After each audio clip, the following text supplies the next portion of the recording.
নেতা ইতিমধ্যে ঘোষণা দিয়েছেন।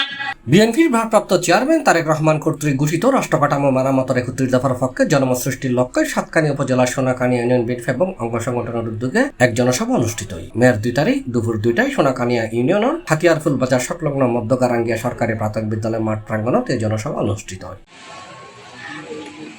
জনসভাত প্রধান অতিথি হিসেবে উপস্থিত আছেন চট্টগ্রাম দক্ষিণ জেলা বিএনপির আহ্বায়ক কমিটির সাবেক সিনিয়র সদস্য ও সাতকানিয়া উপজেলা বিএনপির সাবেক সাধারণ সম্পাদক আলহাজ মুজিবুর রহমান চেয়ারম্যান।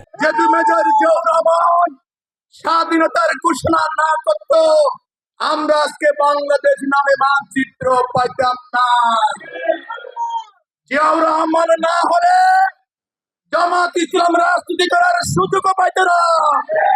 সেই জামাত ইসলাম আজকে 5 তারিখের বিরুদ্ধে 5 তারিখের পরে বিএনপির বিরুদ্ধে ষড়যন্ত্র করে, ইসলামের বিরুদ্ধে ষড়যন্ত্র করে, গণতন্ত্রের বিরুদ্ধে ষড়যন্ত্র করে, গুণের বিরুদ্ধে সংগ্রাম ষড়যন্ত্র করে আমরা সোনাকানিয়া ইউনিয়ন বিএনপির সাবেক সাধারণ সম্পাদক মোহাম্মদ কামাল উদ্দিনের সভাপতিত্ব, চট্টগ্রাম মহানগর ছাত্র দলের সাবেক সহসভাপতি রিদওয়ানুল হক রিদুর সঞ্চালনায় বিশেষ অতিথি হিসেবে উপস্থিত আছেন সাতকানিয়া পৌরসভা বিএনপির সাবেক সভাপতি হাজী রফিকুল আলম, চট্টগ্রাম দক্ষিণ জেলা বিএনপির আহ্বায়ক কমিটির সাবেক সদস্য লায়ন আলহাজ লোকমান হাকিম মানিক। অনুষ্ঠানে বক্তব্য রেখে সাতকানিয়া পৌরসভা বিএনপি নেতা আরশাদ চৌধুরী তসলিম, চট্টগ্রাম দক্ষিণ জেলা যুব দলের সহসভাপতি মোহাম্মদ শফিক, সিনিয়র যুগ্ম সম্পাদক মুজাম্মেল হক, সহ সাংগঠনিক সম্পাদক মোহাম্মদ জাকারিয়া ও শাহ ইমরান।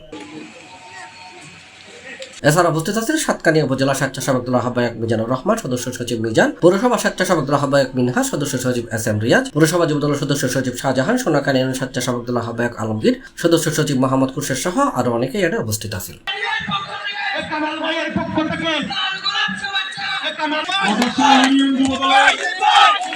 নেতা ইতিমধ্যে ঘোষণা C+ TV চট্টগ্রাম।